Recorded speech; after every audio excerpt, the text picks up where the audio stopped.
Hi hello. এই দেখ এই দেখ এই যে দেখ এই দেখ এই দেখ দাঁত দাঁত দাঁত ব্রাশ করছস? ওরে কালকে দাঁত মাজা দিছিলাম।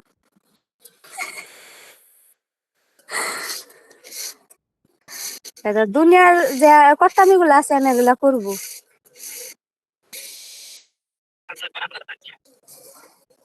কি জানি ঠান্ডাই লাগছিল কিনা, না না পরে পা হাত পুরা ইয়ে হয়ে গেছিল, ঠান্ডা হয়ে গেছিল, লম্বা করে দিছিল,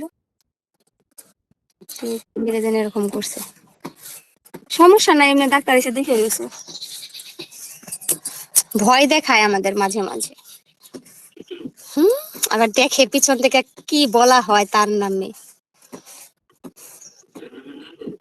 লুক লুক লুক। হ্যাঁ, এই তো গুড। হুম, গুড।